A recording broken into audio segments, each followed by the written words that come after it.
Ooh. You're talking to the Rolex wearing, diamond ring wearing, kiss stealing, That's a good, wheeling solid dealing, clicking sound. limousine riding, jet flying, son of a gun. I've never seen that bottle for a Budweiser. Dead or alive, you are coming with me. And I did what I had to do to win, but somebody wouldn't let us win. We got one! Yeah, I'm justifiably in a position that I'd rather not be in, but the cream will rise to the top, oh yeah. What are you trying to tell me? That I can dodge bullets? No, Neo. Trying to tell you that when you're ready, you won't have to. Hey guys, welcome back to License to View. This is a weekly podcast where two best friends get together to talk about pop culture stuff. I'm Jason, that's Zach. What's going on, man? Oh, man. Just another busy, fun-filled week here with the boys. All the pop culture news, anime, video games, manga, wrestling. Well, not so much wrestling for me. I don't know how much you're still keeping up with wrestling, but Right now it's mostly just the documentary stuff. yeah. I haven't been really watching any of the weekly stuff. Yeah.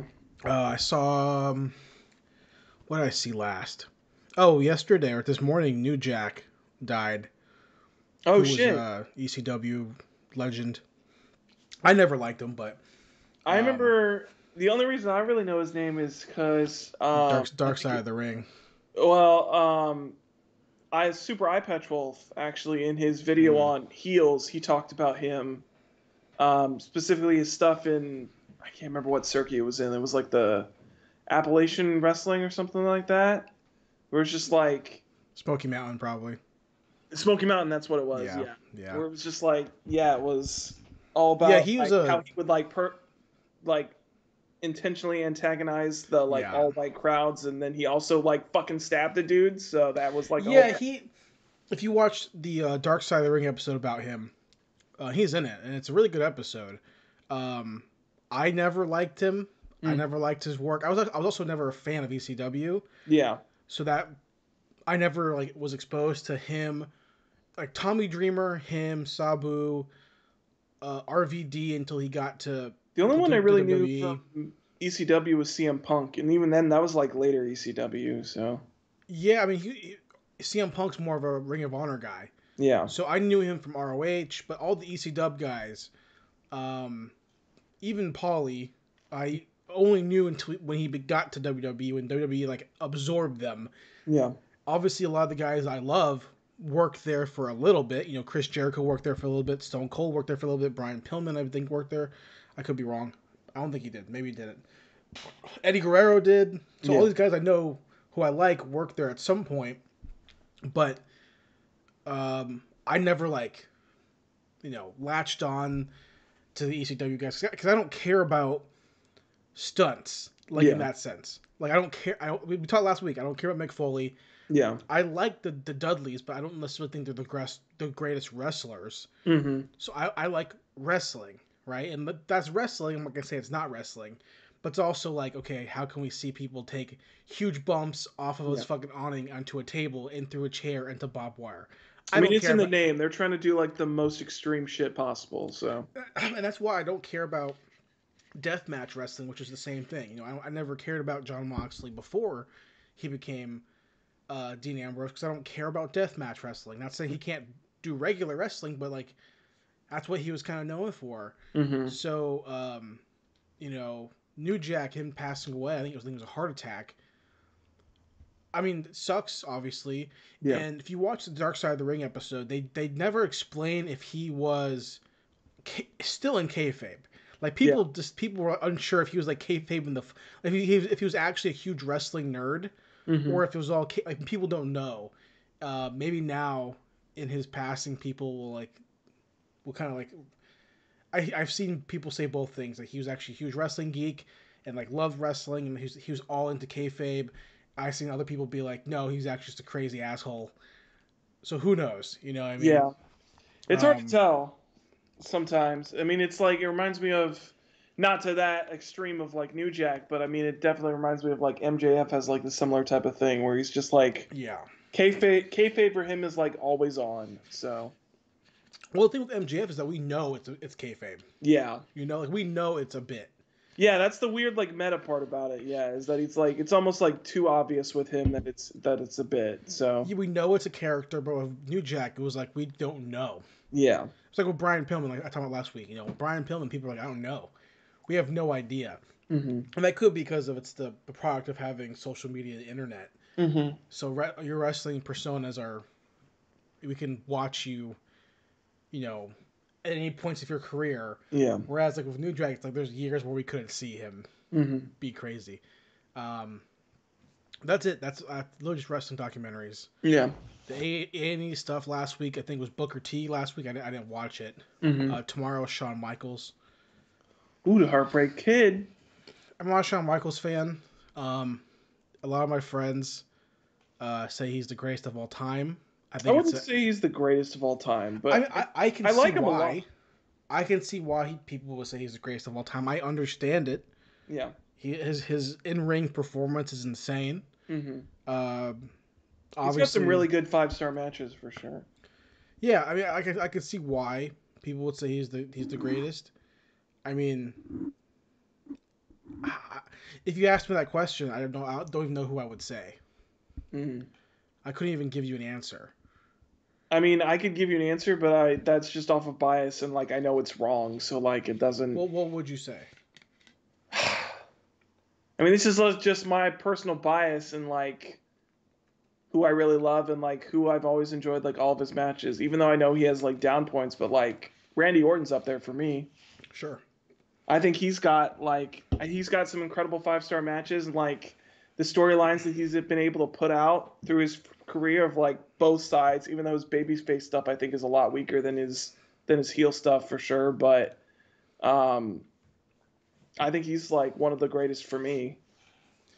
Yeah, I can see that. I wouldn't say he's the greatest, but I could say that he's had one of the greatest careers. Yeah. In terms of like longevity and especially in the modern, like if you look at modern professional wrestling or modern WWE, I would say it's he's the one guy who's still there at the top, or at least hovering around there. But yeah, if I had to pick greatest, I part of me wants to say Hulk Hogan because of how big he got. Yeah. Especially we're talking about him later on tonight, but yeah. But his in ring was boring, and yeah, that was what always reminded me is like, especially it's like, for me, it's like watching his in ring is boring, and it's like you can really tell how boring it was for me, which is going through like the wrestling games and like going through like move sets and like creative characters and like seeing the move sets through like that aspect of like what the character's able to do in the game. His shit's like the most boring fucking shit. And well, it's excuse me, and the thing is like he didn't set out to do that. That was what the fans wanted. So why would you not give what the fans want? And that makes you the biggest star in the history of professional wrestling. So in that sense, he is exactly what every professional wrestler should be. Yeah. I never loved him like that. I'm also kind of young, so like maybe that's why they kind of passed by. If I talk to my friends growing up, or even my friend Colby, who he would say Shawn. Yeah. He would say Shawn or Steve. Right, are the two best. Steve would probably be up there for me for sure. But for me, it's like Steve Austin's career as Stone Cold, was not long. It was 7 years. Yeah, it's pretty short. So I can't even. It was one of the best runs. Yeah. But as one of the best of all time, I mean, I would say overall career, it's like because Stone Cold really isn't his whole career. There's so much more before that. Yeah, there's a lot before that. I would say Brett, but Brett on the mic is terrible. Yeah, he's not that good. His in-ring stuff's amazing, but great. Mic skills are not up to par. But consistently for me, when I say my favorite wrestler, if I'm going just by pure bias, it's been this way for years. It's always been Razor. It's always Razor, and he's never had the best career in the sense of he's never been a world champion. No, he was an IC guy forever. Yeah. But in terms of just he can wrestle. He could wrestle. He could talk. He had a swagger. and eventually that obviously downfalls into, you know, terrible wrestling and terrible drug addiction and terrible everything. But those early Razor years up until like the right before NWO went back to the WWE, it was I think fantastic. So Razor, I can but see like Undertaker or Triple H being up there for a lot of people too. I see Taker. I don't see Triple H. Mm. I think people forget Triple H a lot. I think if he wasn't still working there, people would really not think about him as much as people think that people do. Yeah, that's fair. You know, his career is not He has Shawn's. really kept his name out there for a long time, so that's. And I mean, obviously he's married into it. You know. Yeah. And I'm not saying he wasn't a good wrestler or a good character. I just don't think that his career was like Shawn Michaels' career. You know. Yeah. Like it took. Like, if you go back and watch, like you talked about it, you go back and watch. Was it either Eye Patch Wolf's or it was Max's Max? Probably Max's video, yeah. On Where he's Triple talking H's about career, where, yeah. you know, I don't know who it was. It was either him or it was Eye Patch Wolf. It was one of the two, I think. Mm-hmm. Like the only reason why Triple H even got the chance to be Triple H is because Shawn left. Like that's why. Yeah. He was the sidekick, and then Shawn leaves because he's hurt or retires, and that's when DX becomes Triple H's DX. So yeah, really, he was in the shadow of Shawn. So I mean, he still had the long pants and the goofy clothes. So I don't know. Razor. I don't know. What you been doing this week, man? Dude. Okay, so first of all, we talked about it a little bit before the pod, but these past 2 days, I've just been playing a fuck ton of Guilty Gear. Right. Beta 2's out. My girl's in the game. I've only been playing her. Eno, the Rock and Roll Witch. And it's weird because like I didn't really play her that much in Xrd. Like I really didn't play Xrd a whole lot, anyways. But playing her, she's such a weird fighting game character because she doesn't have like dash. Like her dash like goes in like a diagonal jump almost, like it's a glide. So that's like already super weird where it's like a traditional way to get in. But I'm liking that a lot. She's got a lot of maneuverability stuff. Her design looks fantastic. It looks so good. I'm like completely in love with her new design with like her jacket and her undershirt and her hat, her Harry Potter sorting hat looking shit. Looks so dope. She's got like the overcoat with the flaps and everything. I love it. It's so good. So yeah, I've been playing a lot of Guilty Gear. Super fun when I can get connected to a game. So that's kind of the thing. But Guilty Gear has been going on. So I did finish the Son of Sam doc, and it's just like It's like, I mean, I thought the Satanism stuff was kind of cool, but I mean, specifically in the last episode is like, I think the coolest part is that they actually have a lot of the interview footage of when this guy actually went to prison and interviewed David Berkowitz, which is cool to see and hear, like Berkowitz in his own words kind of give his reasoning, but then you also have the addendum of like, this guy is like piloting the interview and is like very leading in his questions of like what he's having Berkowitz answered, and so that kind of soured it for me because it's like at that point it didn't really feel like it was Berkowitz's own words. It felt like whatever this guy thought was going on, he was like forcing that onto Berkowitz, and Berkowitz is such like a fucking weak-minded person anyways that like he just easily gave in to like whatever this guy wanted to hear and wanted him to say. So that was like, that's super disappointing, and it's super easy to tell that like from the documentary footage, and like the whole thing tries to make it seem like this guy is like a hero for like going after the Satanism angle, and I was like, no, this guy is just like obsessed with something and didn't want to let it go. Yeah. So I don't know. I mean the Satanism stuff in the West Memphis case, that's interesting. Yeah. That's like super interesting. Now if Son of Sam murders were like pentagrams, stabbed into the victims, I'd be like, okay, this is okay. This is interesting. That's the other thing too, is that they try to connect it, and I mean the big part about the Satanism thing is they do the new Progress Church. That's like the big angle that they take with it. But it's like, But yeah, it's not like there's like pentagrams at the seam. There's the Son of Sam letters, which like kind of reference it. And then he went to like some area that's like near Son of Sam's building, and you like go in it and you like see he like saw a pentagram. He's like, "That's it. It's the devil." And I was like, that could just be like some fucking kids like that just did it. Yeah. Kids Heavy just metal. think that shit all the time. So that's kind of like, wasn't great on it. But I need to wash the out of my mouth. So on your recommendation from last week, because we talked about it a little bit, I went and watched Evil Genius. Oh yeah. Fuck, dude, that's a good series. It's creepy, right? It's fucking creepy. She's creepy. First of all, creepy. She's a creepy looking person. Yeah. And Those also, jail phone calls. Yeah, and she's got. I mean, it's hard to tell if she's like actually crazy or if she's like playing it up. Like it's hard to tell like where she rides that line. But she's also just like, I mean, she really is just like so wickedly smart. Like it's hard to like deny it, especially when it's like, I mean, they bring it up in the thing, but like for somebody who talks so much, she says so little. Like it's insane. You know, and the creepiest thing too about it is like it achieves nothing. Like it wasn't like a massive robbery, a massive anything. Yeah, nothing happened. Nothing happens. Like, yeah, the whole motive is like they're gonna pay off this thing, and it's like, but you didn't get any of that money, like none of it, and like it accomplished nothing except for killing a guy who may or may not have had anything to do with it. And at the end of the documentary, you're like, I don't know.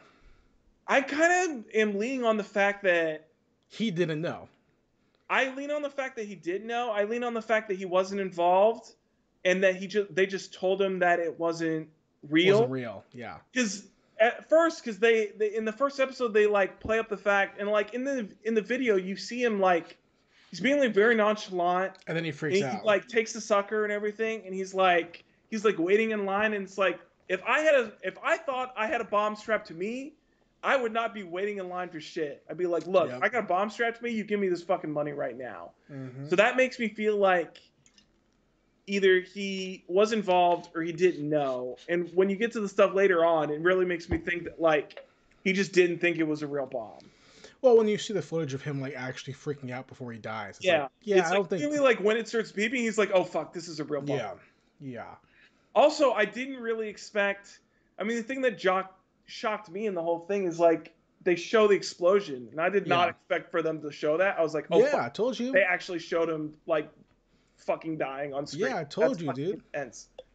Yeah, I mean it's a good documentary, man. Yeah, it's super good, and it's just like all the twists and turns, and like the guy with his fucking bib overalls, like somehow being like this fucking massive super genius is like fucking insane. So yeah, is it Colorado? Where was that, or where was it at? It was in it was in Maine, I think. Maine, okay. I believe. Okay. Now I want to double check. Hold on, let me double check. I thought it was like somewhere like in the Midwest or near there. I thought it was somewhere in like hold on. I thought it was somewhere in like the Northeast. Oh, I thought it was like in Colorado or like Wyoming or some shit for some reason. Pizza bomber case. Hold on. Terrible name. Yeah, it's a as far as like cases go, like it's a terrible name for a case. Hold on, Brian Wells. Maybe that'll give it to Erie, Pennsylvania. So Pennsylvania, okay. So yeah, northeastern. There's speaking about true crime stuff real quick. I saw that Netflix is doing a new season of Manhunt, I swear. I don't think I've ever watched Manhunt. Or maybe I watched one or two. I can't remember who was in it. I know I watched one series that was like, I guess it was kind of like a manhunt type of thing, but it was like, it was going after some African general who was like in some sort of genocide or something like that. There was another one that was about a drug lord from, I think, Mexico. Probably Mexico, but. Yeah, so it's the Manhunt used the Unabomber one that has Vision in it. Oh, that series, yeah. And then they did one last year of the Jewel, Richard Jewell. Yeah, the Richard Jewell case. Yeah. Which I didn't care for. I mean, I already watched the movie. I'm pretty sure I was it's going the to same say, guy. once you watch a Clint Eastwood movie, I feel like that's yeah, I'm pretty sure it's the same actor too. I think. Oh. I'm pretty sure it's him. But I saw on Netflix. It's not called It's not Manhunt the series. It's a thing called Nail Bomber Manhunt. Oh, it's about Ted Kaczynski? No, it's in England. Oh. Yeah, because Unabomber is. Oh, right, duh. That's Manhunt Unabomber. Nail Bomber Manhunt comes out May 26th.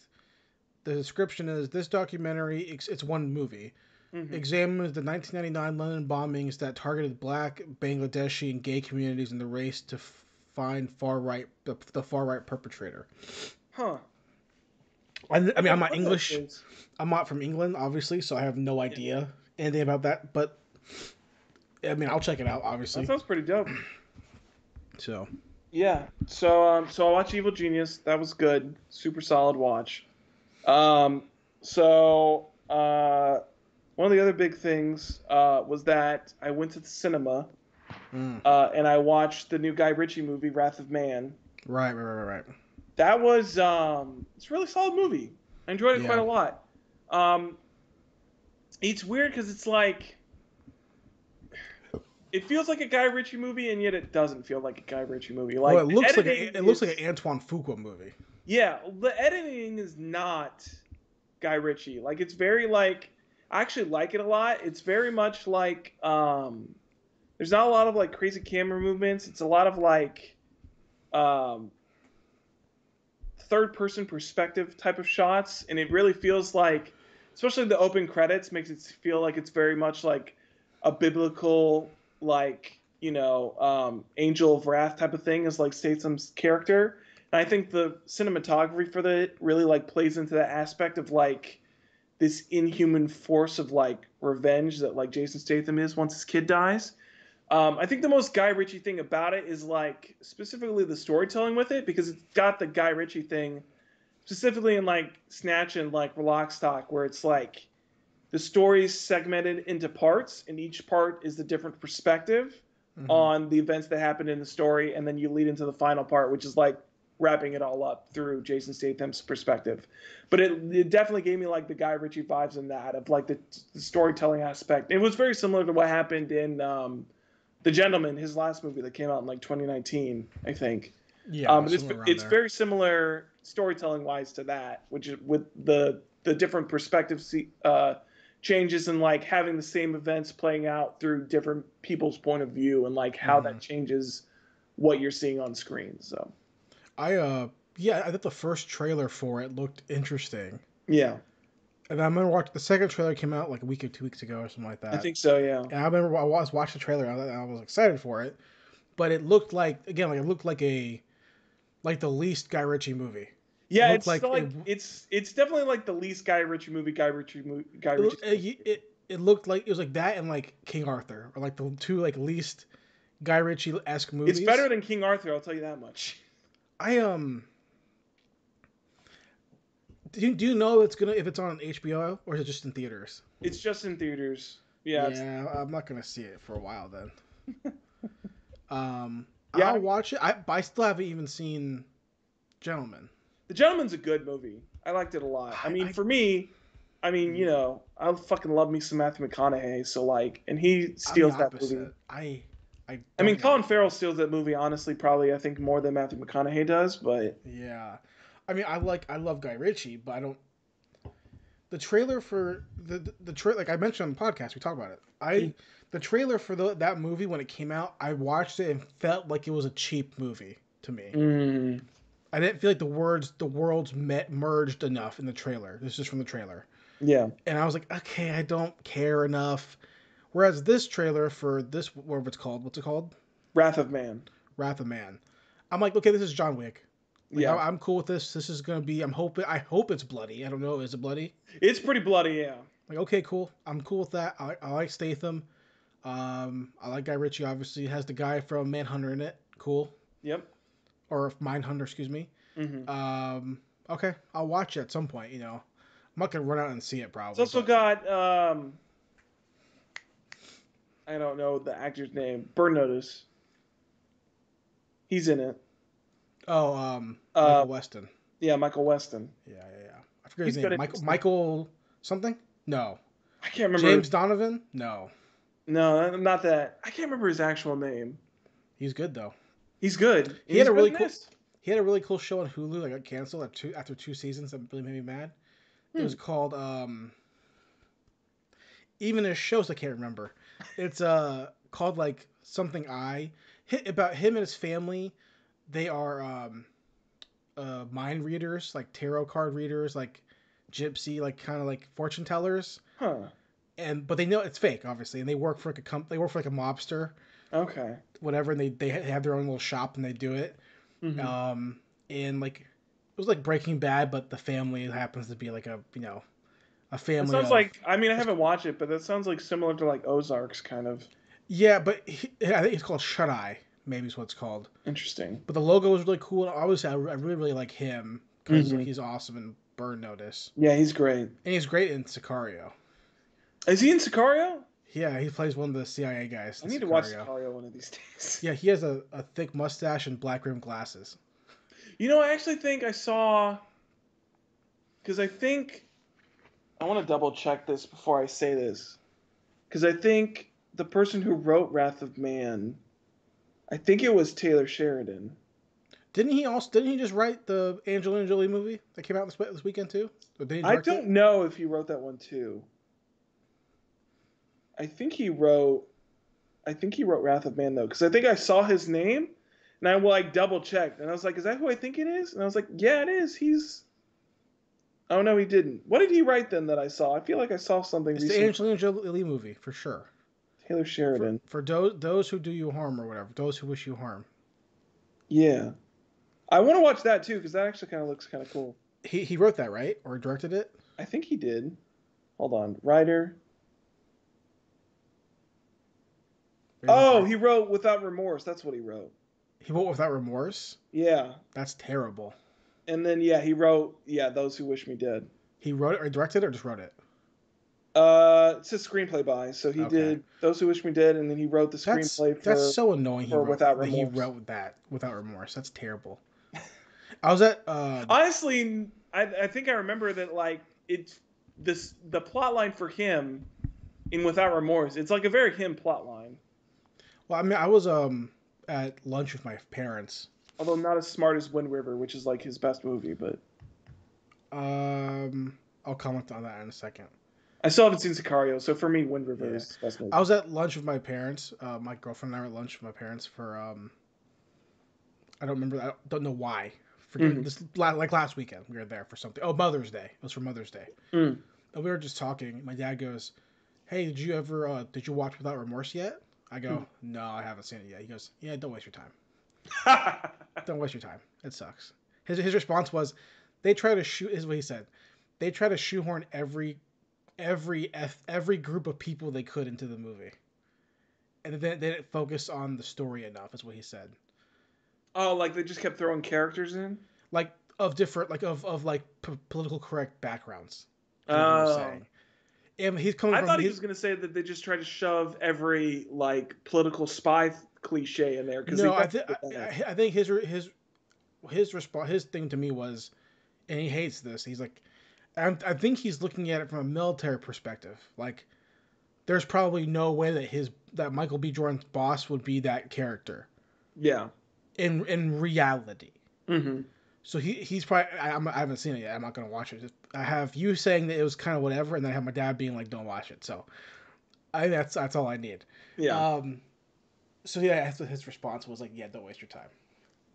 But Taylor Sheridan, besides being fantastic in his acting career in Sons of Anarchy, when he left that to start writing. Let's see. Sicario, obviously fantastic. Hell or High Water, solid. He writes and he directs on Yellowstone. I get to watch that. I haven't seen Yellowstone. Also, he did direct Those Who Wish Me Dead. He did direct that too? He did direct that, yeah. which is exactly the kind of movie that for a guy who is 50 years old, 50 years old, and to start directing so late in his career. Yeah. 2011 is his first movie he wrote and directed or wrote. I mean, shit, dude, he's fucking good. Like he gets the crime stuff really really good. Yeah.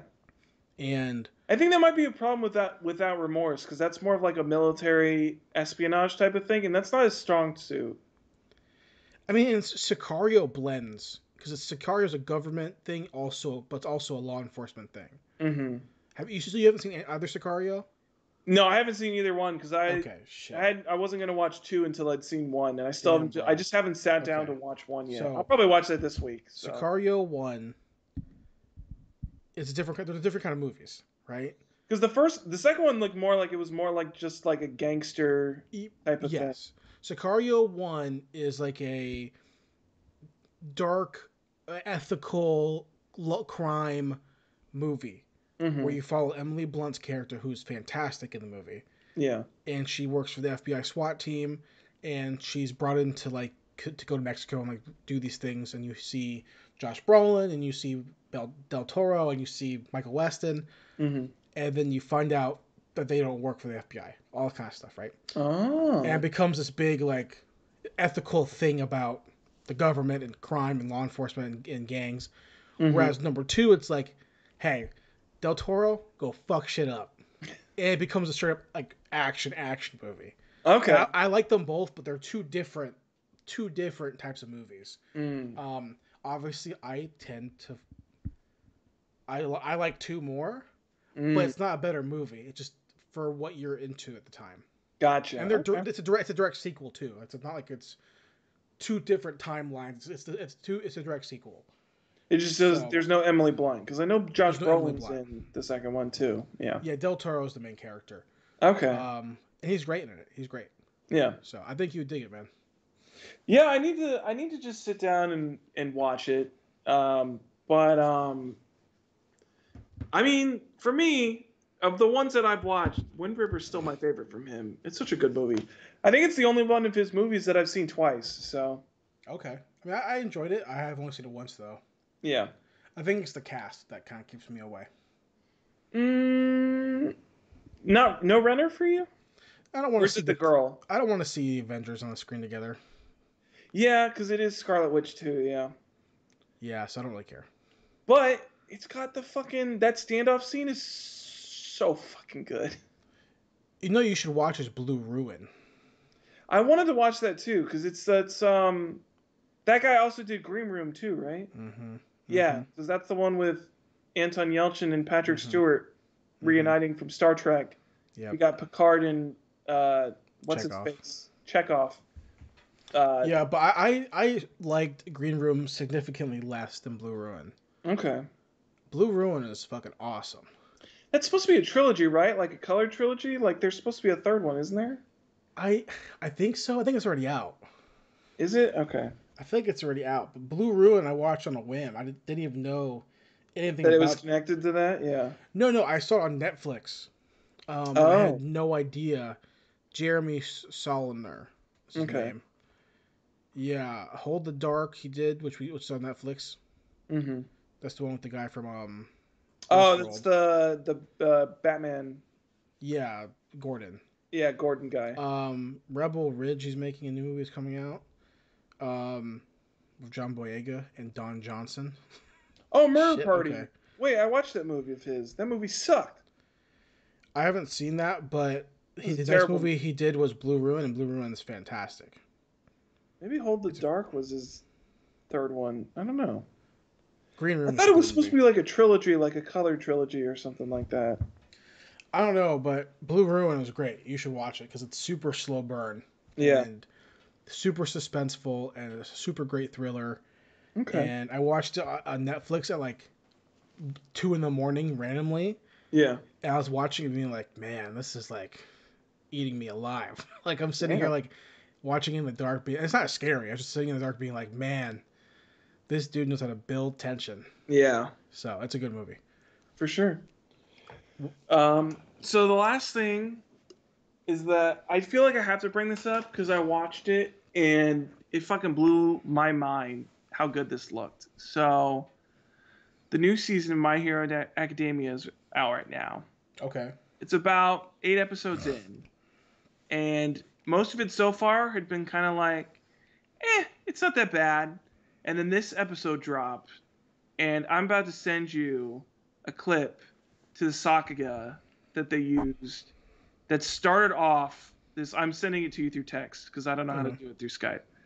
That started off this episode, and I was like, this 50-second clip started off the episode, and I was like, fuck yeah, I don't care where else we're going, I'm fucking strapped in because this shit is turning all the way up to 11. I mean, at this point, I have also no idea what's going on in the show. I have not got this far. So the basic premise of the show is that the two different hero classes are training against each other, just trying to compare each other. And so this is like the third match. And before leading up to this, basically the guy who is basically like the Flash of the hero group got stuck in ice. Right. So it's starting off with him breaking out of the ice. Yeah, I mean, it looks good. Yeah. Why are they still in school? Because they're trying to train to be heroes. They're still in, like, I think this is supposed to be, like, their last year. I know in the manga, apparently, that they already did, I think it just recently did the time skip, where they're all, like, full-fledged heroes now in the future, and they're, like, all in their different agencies doing their hero shit, so. I was just saying, because, like, at this point, they already fought the main bad guy, like, 17,000 times, right? Yeah. No, yeah, I know. I don't really get that part either. Like, you would think that, like, at this point, you know what? Hey, guys. Hero shit. Yeah, let's just give you guys the job. I know that this whole arc, besides this episode, has been kind of like but I know that apparently coming up is like supposed to be like the next big like development arc for all the villains. So like I'm excited to see that at least, where it's not just like focused on the kids. There's actually like building up of the bad guys, which is nice. So okay, I haven't really paid much attention to the show or manga. Yeah. In a while, but I never really loved it. I never really loved the show that much. I think it was one of those ones where it was like when I started rewatching, or when I started getting back into anime about like two or 3 years ago. I think it was one of those shows where it was like, I think back then it was only on like season 2 or 3, and I was just like, fuck it, I'll do it. And so I like binged through everything that was available and like just caught up, because it was like, I knew it was like the hot shit, and right then I didn't know like anything else. I just knew that like everybody loved My Hero Academia. Yeah. And I mean the first season is like such a good introduction to like everything that's going on with like the school and like the villains and like threats that are going on in this world and whatnot. And then the second season is like fucking tournament arc and Stain, which is like, season still hasn't hit the high points of like them taking on Stain. Like, I don't know, nothing has really hit as hard like since that confrontation. Things have got like more bombastic and crazy, but like emotionally nothing has really like hit that point again. But I don't know. We'll have to see. I don't know. I'm willing to still watch it because I've caught up to it at this point, so it's not like a huge time investment for me to like sit down for 30 minutes each week and catch up with it. But yeah, I don't know. I feel like for people just jumping in, I don't know, especially like season 3 and 4, like there are good points in them, but especially season 4 has been like that whole season was like a fucking drag at some points. Yeah. But well, I know that for me, not with this show, but with anime, I still haven't caught up with Shaman King. I've been waiting. Yeah. I've been waiting for it to like batch them up so I can watch. Yeah, I haven't caught up. Well, I haven't started Shaman King or Godzilla, which I really want to watch, because I know Godzilla. Well, Godzilla, I was just gonna wait because I saw that everything's supposed to be dropping on Netflix in June, and I was like, okay, I'll just wait a month and get it all then. But for Shaman King, they haven't said that when that's gonna drop yet. But I still just don't know if I'm ready to like test the unproven sub waters when I've got so much other shit to watch. So I don't know, man. I mean, the stuff you watch is also subgrouped unless you're watching it through Crunchyroll or well, a something. lot of it is, I mean, I watch a lot of the stuff on my watch right now is through Crunchyroll, but I mean, with a lot of the sites, especially for a lot of stuff that I watch, is like a lot of them take the sub straight from like Funimation anyways. So because I I mean, don't know. it's just like Netflix is like sub. I don't know. I feel like until it gets like dubbed in English, they don't really care so much about the English sub. So Maybe. I know that once there's like a season is over or there's like 10 episodes, I'll go back and watch. yeah. What I did do though is a couple weeks ago I did read the finale of Attack on Titan. Oh yeah. So I have no idea what With no context at all. The middle part I have no idea. I just wanted to read the ending.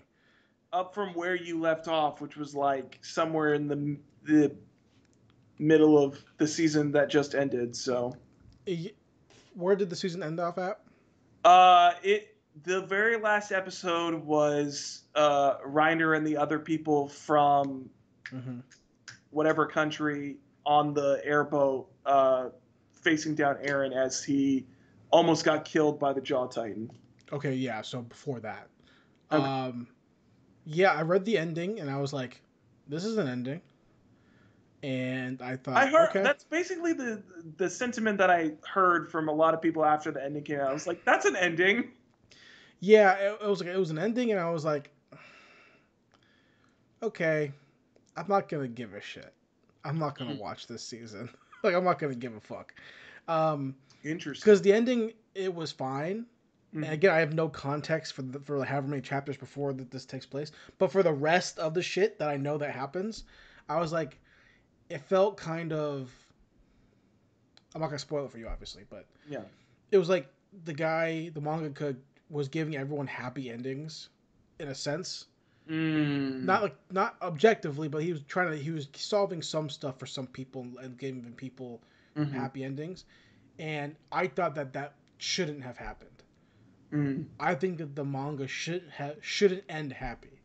Like, well, I mean, specifically with the themes they're going about, at least from I've only watched the anime, but specifically the themes that he touched upon in this last season with like the dual sides of war and how there's really no good people. Both sides are evil and do evil things to achieve from their the context of what I did read, the chapter I read, yeah. I know shit happens and it's not happy for everybody. Yeah. But they have ulterior motives that people didn't understand.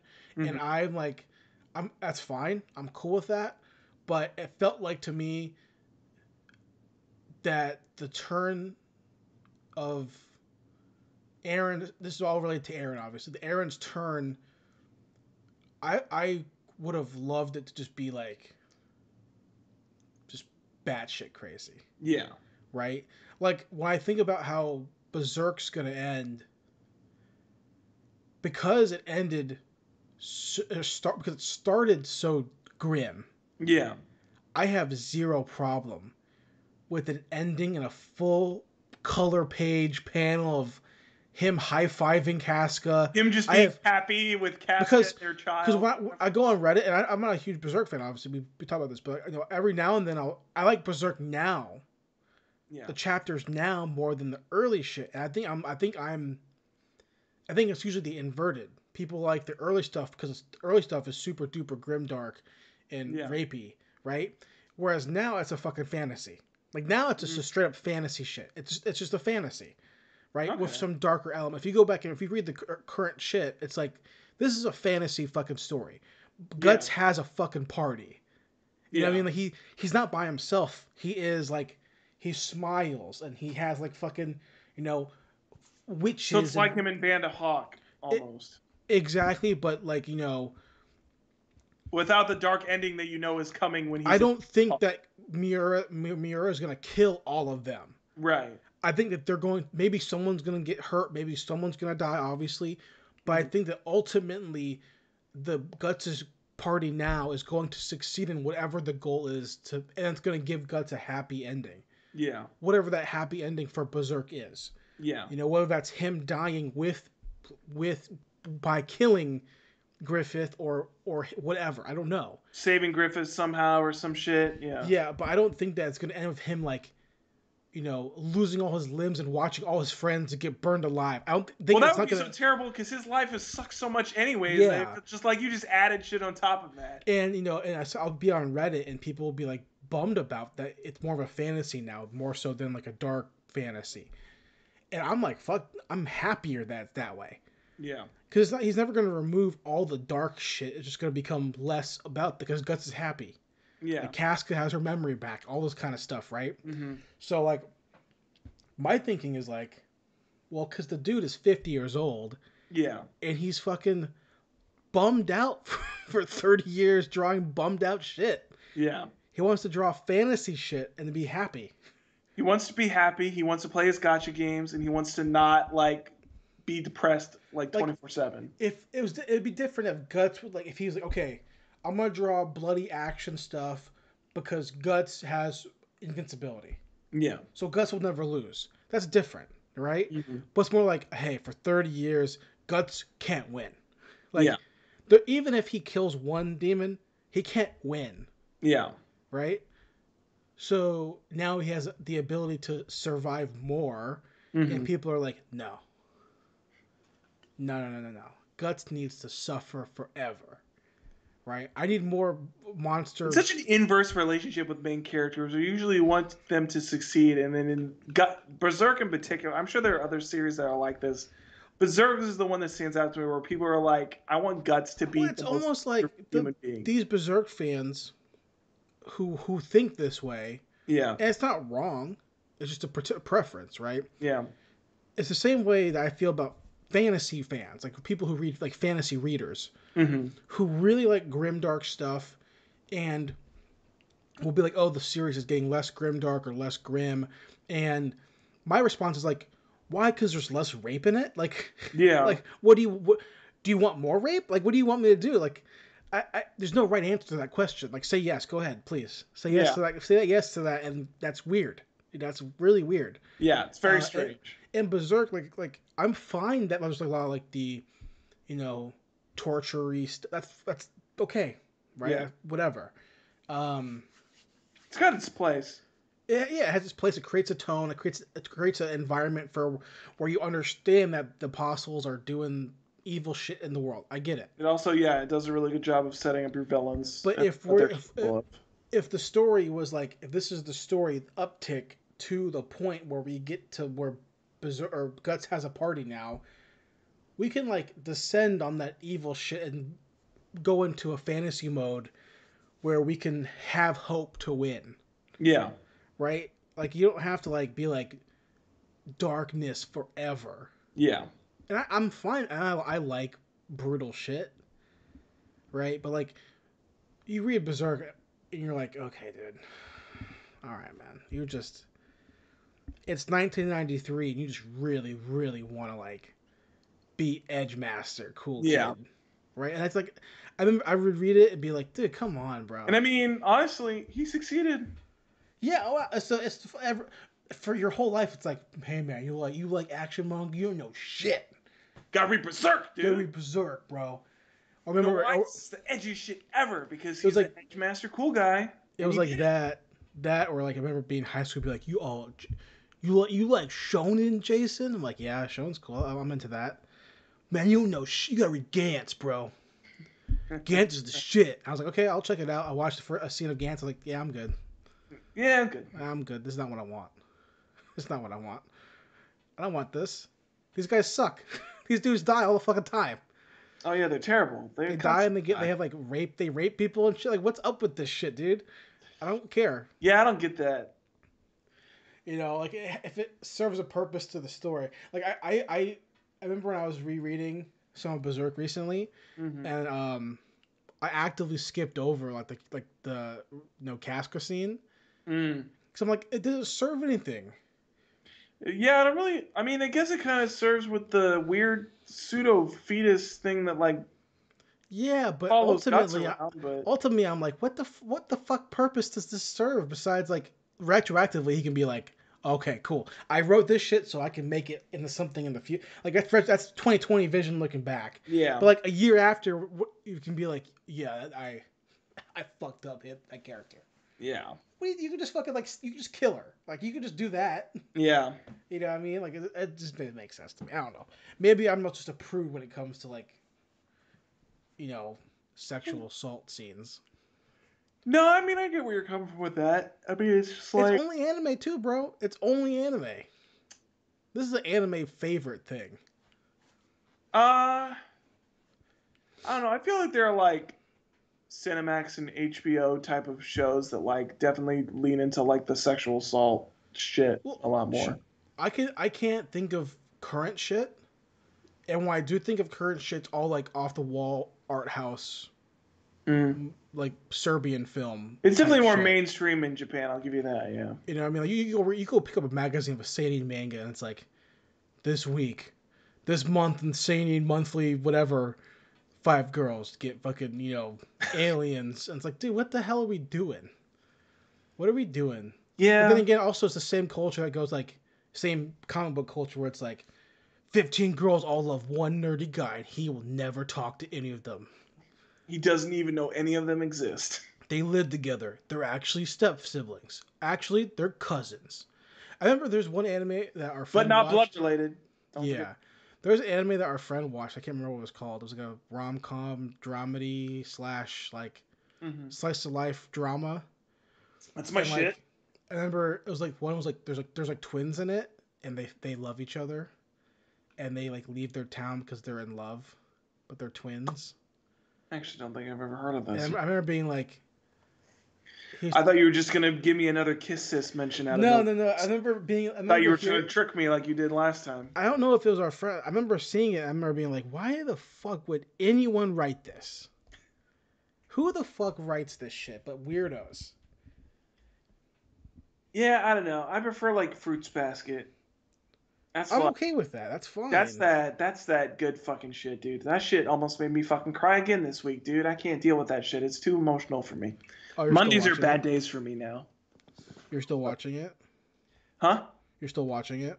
Yeah, the final season is airing right now, so the latest one was like shit was so sad. It went all into like Toro's past, and like specifically it was like talking about like because she speaks like I don't really know this not knowing Japanese, but like through context clues she's like speaks like overtly polite and is like very like formal when she talks, and the whole episode was like basically explaining why she did that, and it's because her father talked like that.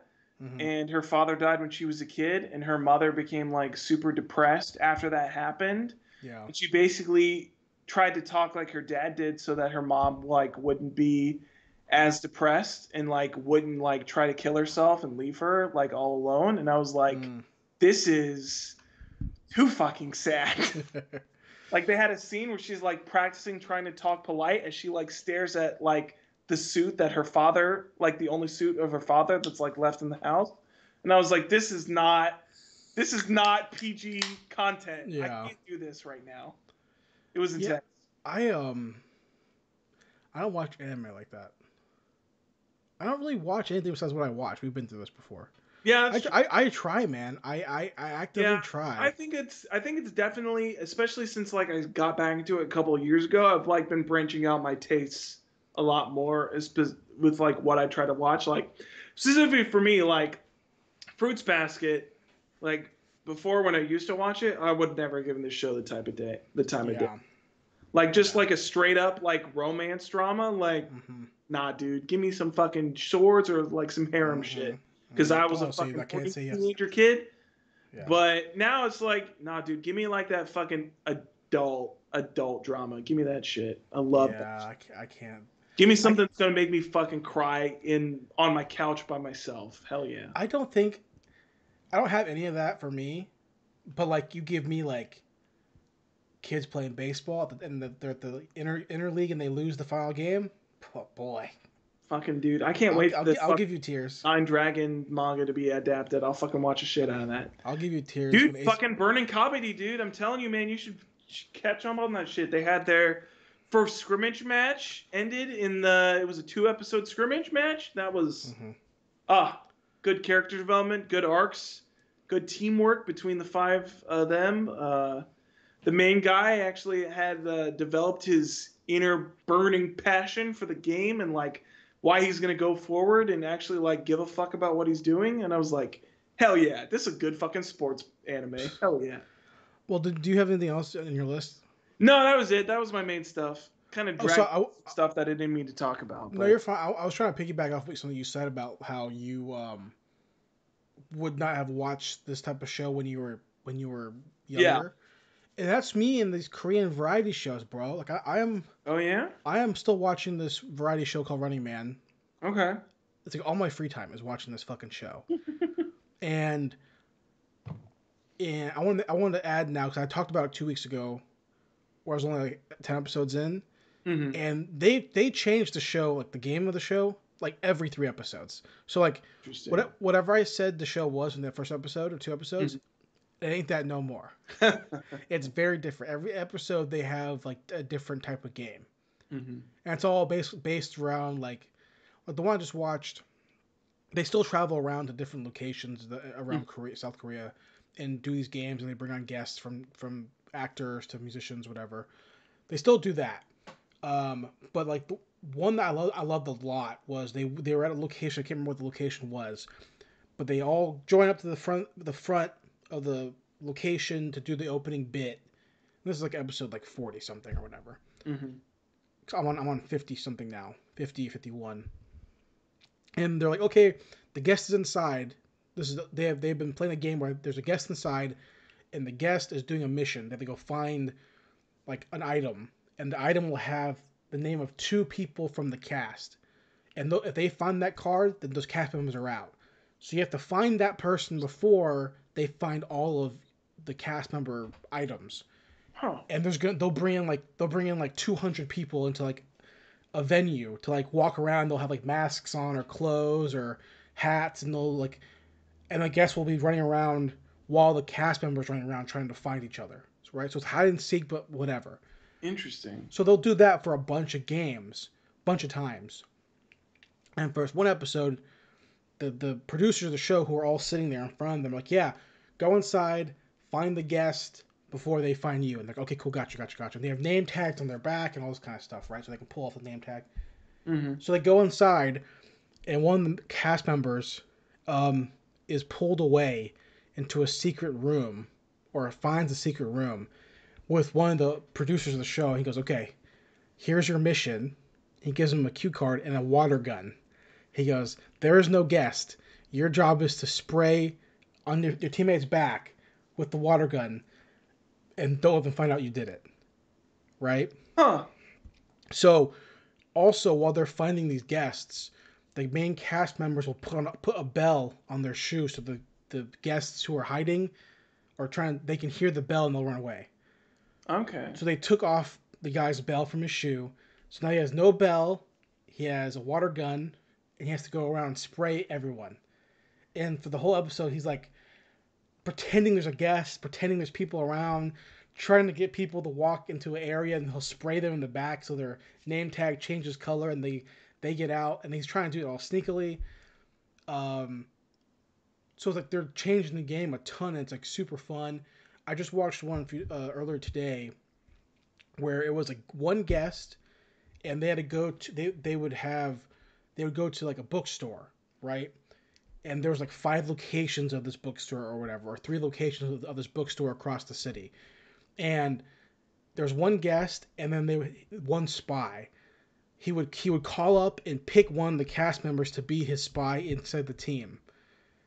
And he would have to help the guest like bring over one of the cast members aside, and like he'll help them wrangle them down so they can pull out their name tag, and then they'll cover their mouth or whatever, and then the fucking like they have a fake security team come up and like cover their mouths with mask and like bring them away so they can't say anything. So they're constantly like making up new games and inventing new fun things. Mm-hmm. So I've been watching that pretty much all day, every day for the last 2 weeks. I'm episode 50, 51. And there has been zero implementation of the Jason fast forward rule. Oh. And I want to add to this because apparently in Korea, I don't know the rules for sure, but these episodes are a full hour and 15 minutes. Damn. No commercial. So I've watched 50 hours, right? But Good Lord. a couple episodes have been 2 hours.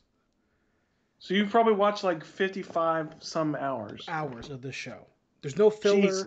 There's no commercial break in the middle. Nothing. Pure show. No fast forward rule.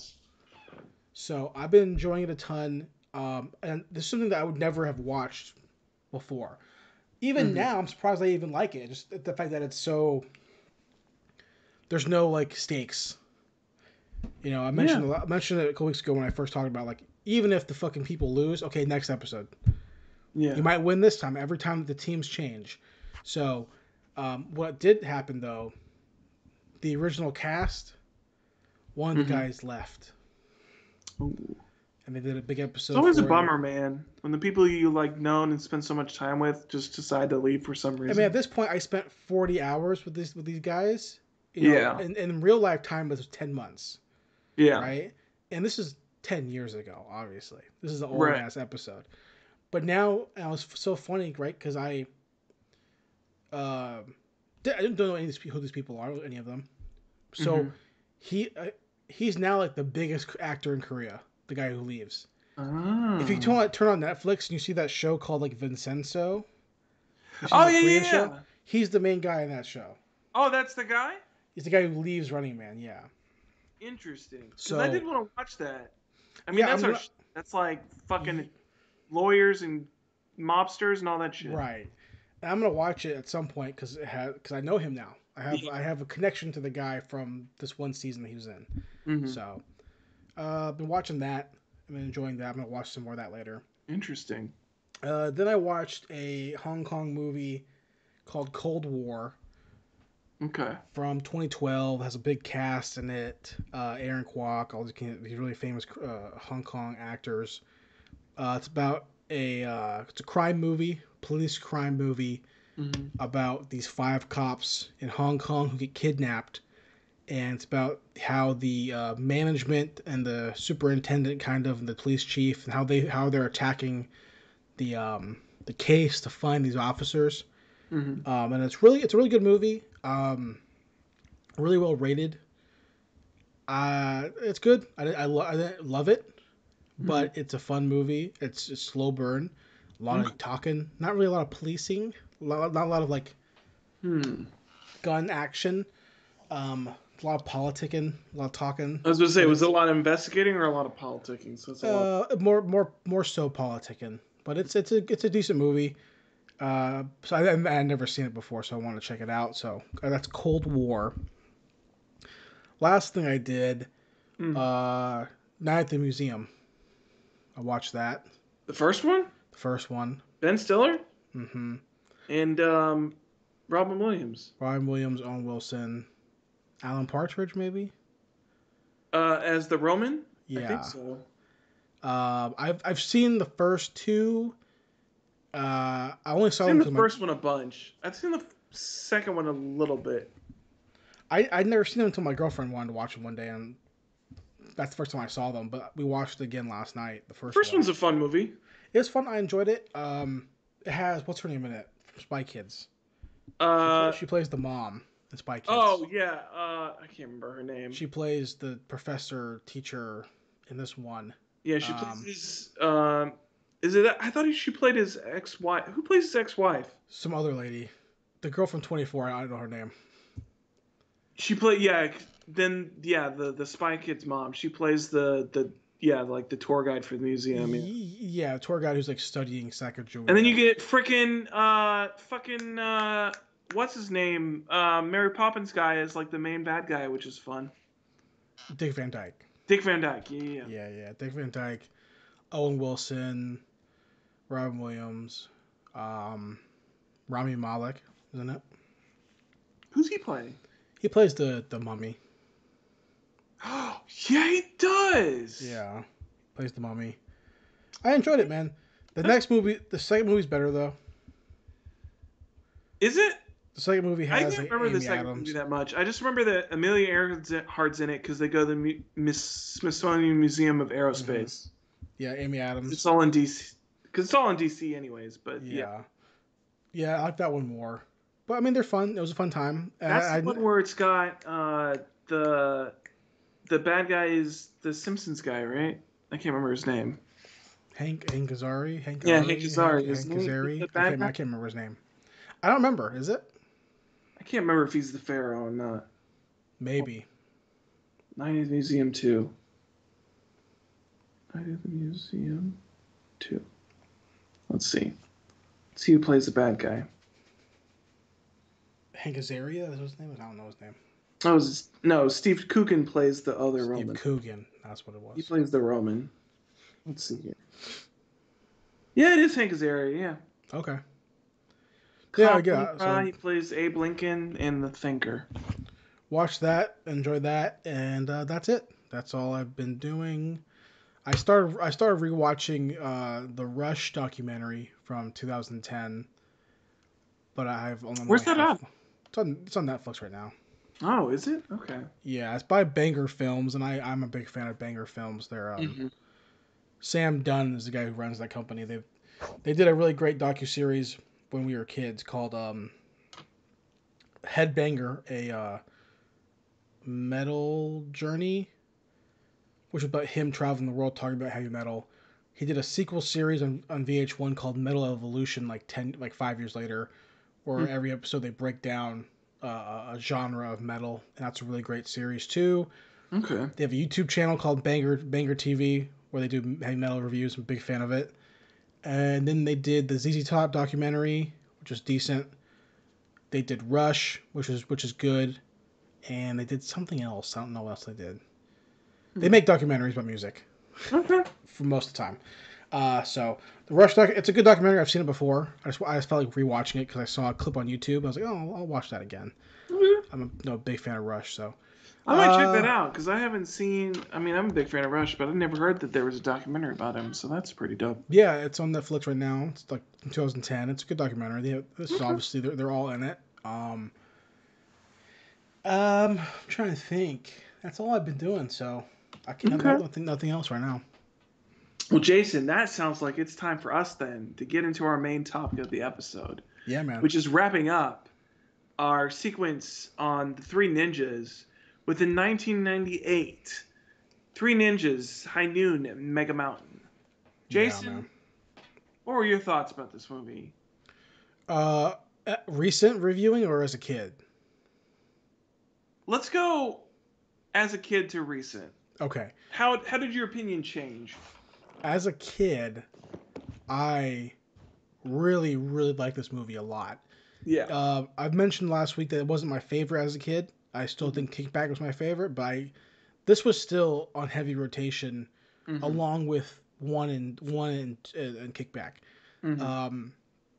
This movie in particular stood out to me as a kid because it was theme park and gadgets. And that to me was like super cool.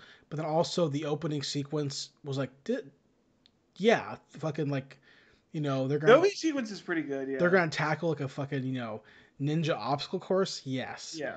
So as a kid, I was super impressed with it, and I really enjoyed the movie. Plus, I like Hulk Hogan as a kid. I like the. It's funny now because I was rewatching it obviously as an adult. I haven't seen this since I was a kid. Whereas I've seen the first one and I've seen Kickback a lot, even since as an adult. But I haven't seen Mega Mountain since I was a kid.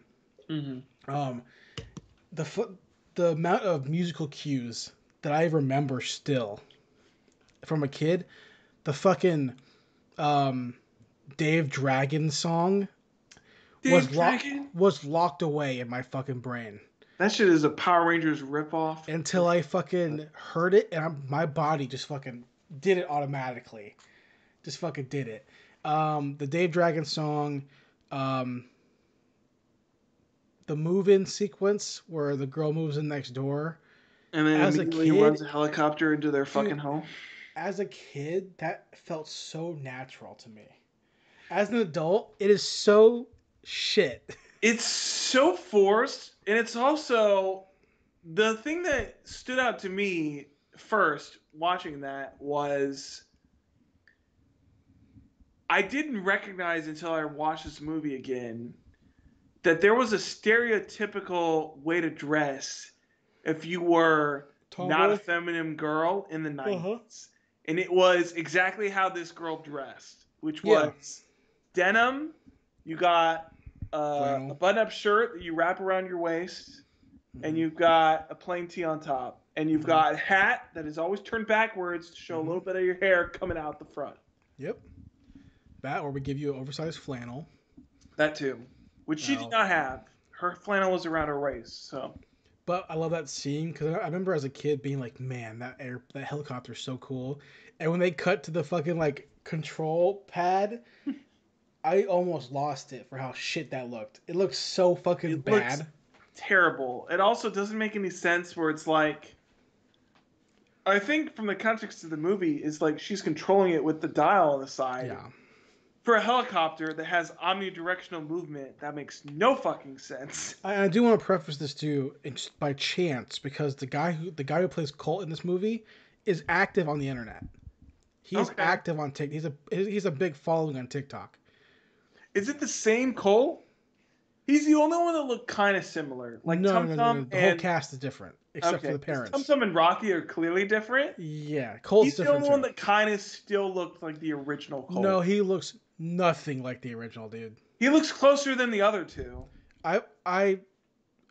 Dude, pull them together and you will see they look nothing alike. Alright, hold on. Give me a hot sec. This dude's lips are fucking fucked up. Let me find Colt in this one. Who plays Colt in this one? This guy was the guy who was in Power Rangers, and he was big on TikTok. Michael Olasky II plays Colt in this movie. The guy, don't even insult the original Colt like that. That boy was cute as a kid. This guy, sorry, dude, on TikTok. Just hold on, Three Ninjas. Give me the original. Not as no. Teen Beat, Tiger Beat. Cast Colt. Who's Colt? Max Elliott Slade. Yep, that's the boy right there. Mentioned his name a couple weeks That's ago. the original. I mean, as a kid, hold on. No, dude. All these are not kid photos. Just search up Three Ninjas then. Yeah, it's probably would have been easier. It would have been definitely been easier. Look here, I'm trying. All right, I'm doing my best. Three Ninjas Colt, you'll find him in like 2 seconds. I need Mega Mountain Colt because I've already got the original Colt. Because his kid pictures are on his IMDb. That's Rocky. That's not Colt. There, that's Colt. Hold on. Nothing alike. Where's my other thing? Okay, they look less similar. They look nothing alike. Well, the biggest thing is that this new Colt has a fucking huge ass rat tail. Yeah. That looks fucking awful. The biggest thing in this movie, and my point was this, that even though this guy's on social media, but the biggest difference in this movie is that the acting is dramatically worse. Oh, it's so much worse. It is. Well, not that the for first me, 3 movies. The biggest dramatic difference for me is that there's no grandpa in this movie. I mean, he's there. I mean, he's barely there. He's there for the intro sequence. Yeah. And he's there to watch his grandson say that they don't want to hang out with him anymore and that he's too much of an old fogey. Yeah. And they'd rather spend time learning how to drive.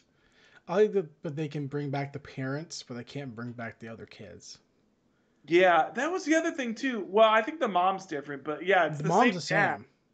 Is the mom the same too? Mom is for sure the same. I mean, the dad's definitely the same. Dad's definitely the same. And then you got grandpa. Those are like the only two Yeah. people that they could keep. Nobody else. Everybody else is like, nah, peace. I'm out. I don't care about this anymore. There's just no chemistry between these boys. No. Like the scene where they meet Jennifer. Like at least in Kickback, like it's the same Colt, and the Tum Tum is like fine, and Rocky is like they've got the good energy. Like in this one, it's like There's nothing with any of these kids. When they walk away and then they're like, "Oh, well, Rocky loves Jennifer," and I was like, Doesn't even have the "Ugh." same like teasing energy. Like, shut up. It doesn't even have, like, it doesn't even feel like they're like teasing him. It's just like it doesn't feel like they're brothers. One of the big musical cues that I remember from this movie as watching it as an adult was the constant cuts to the bad guys loading up their weapons at the beginning of the movie. Yeah. That shit it hit right away. I remember this sound so first much. of all, major plot hole number 1. Because they say that the whole reason that this bitch's plan is even in place is so she can get money to go overseas. You're on a boat. Yeah. Just take the boat somewhere. Also, as a kid, I thought this theme park was massive. It's not. No, it's like, I mean, it's bigger than like a Frankie's Fun Park. It's small. It's not the size of like a Universal or a Disney World. Yeah. It reminds me of, it's like, almost like a Busch Gardens almost. Yeah, but they have that helicopter shot at the beginning where you see the whole park. And you're like, this is like... It's not that big. Ain't that big. It's like one it's food big, stand. but it's not that big. It's like one food stand, one roller coaster. Yeah. So watching it back again through my adult eyes, it's not good, right? And the other movies aren't masterpieces. They're not Schindler's List as my constant go-to comparison. But those two other movies that we reviewed have a charm to them that this one does not have in any sense. In any sense, does this movie have any sort of charm or grace of being a 1998 movie? It doesn't. There's nothing about it that's redeemable.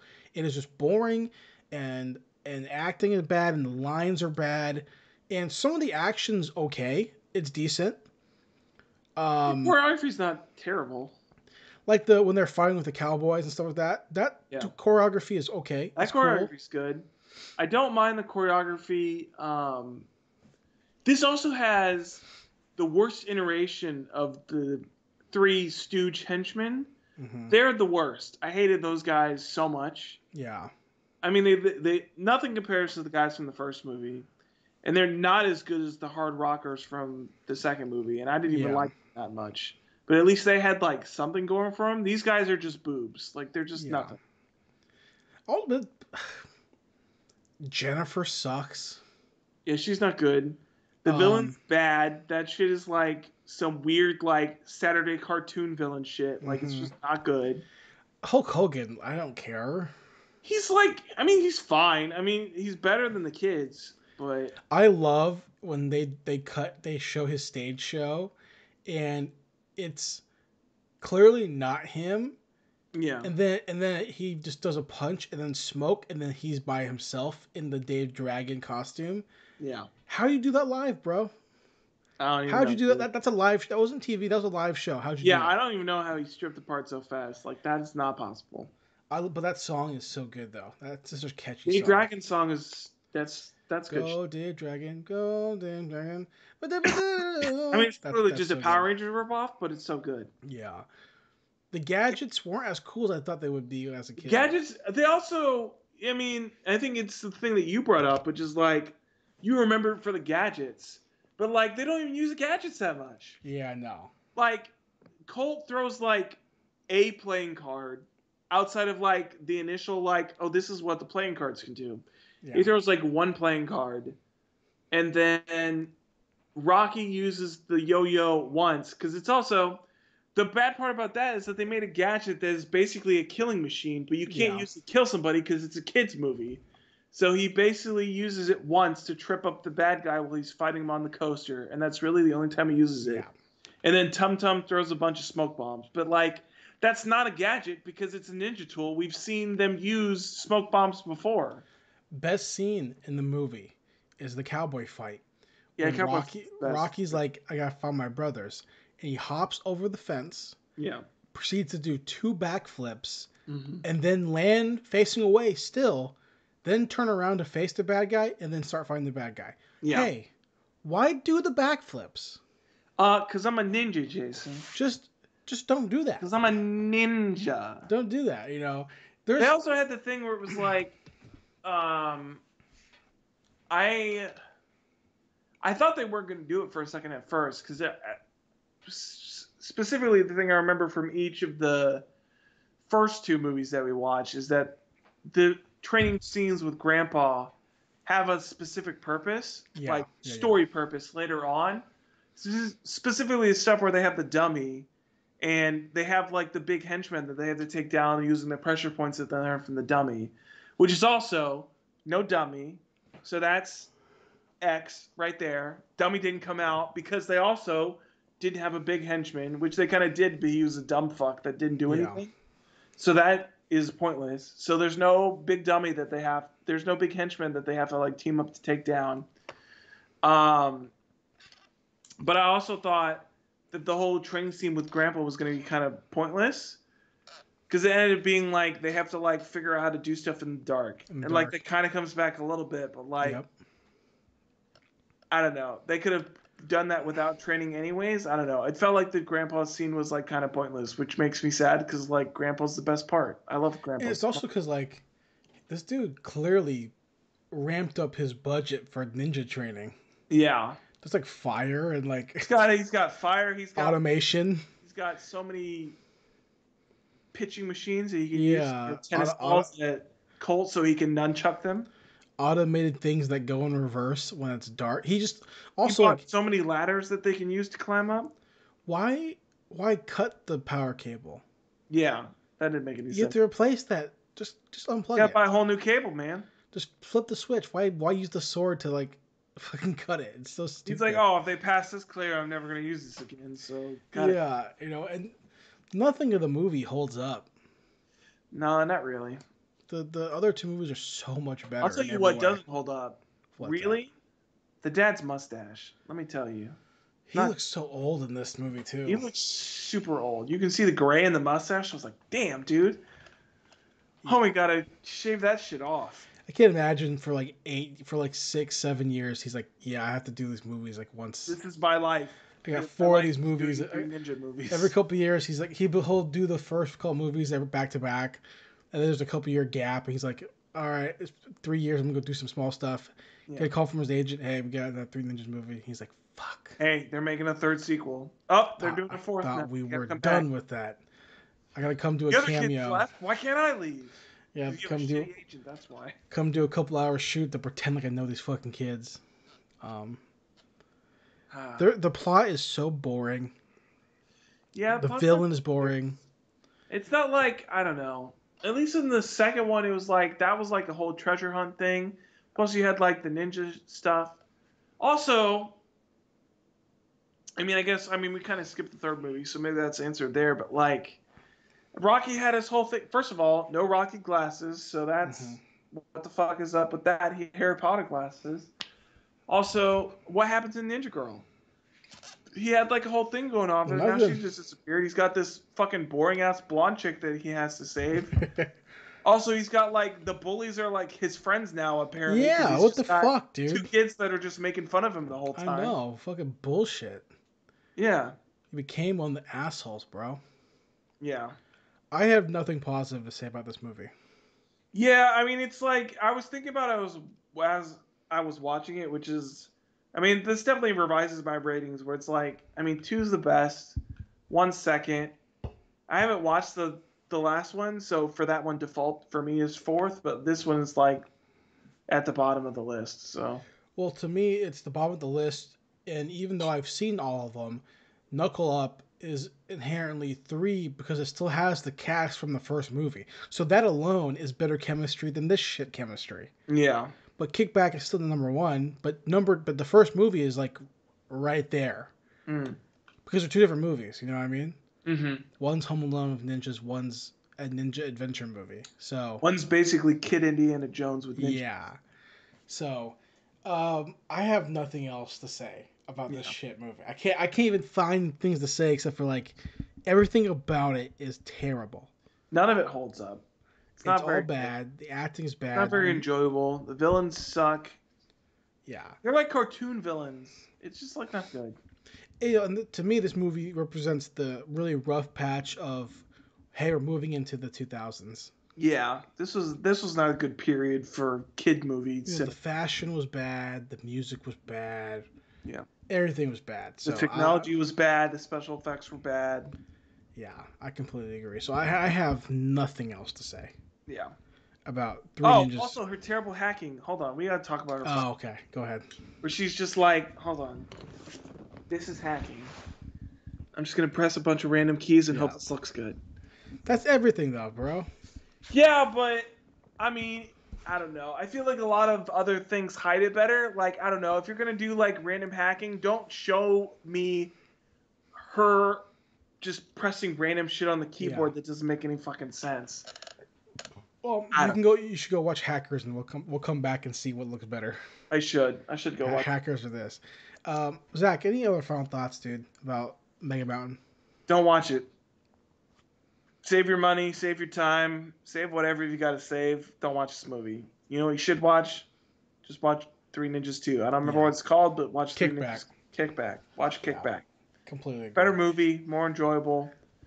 Grandpa's in it more, which inherently makes it better because I just love the grandpa so much. That really was the thing that disappointed me the most with this. Was I just love the grandpa so much, and he's like really not in it. No, not at all.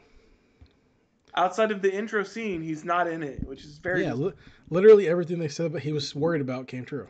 Yeah. So, hey guys, thanks for listening. Thanks for watching. Thank you guys. See you back next week with more License to View. Yes.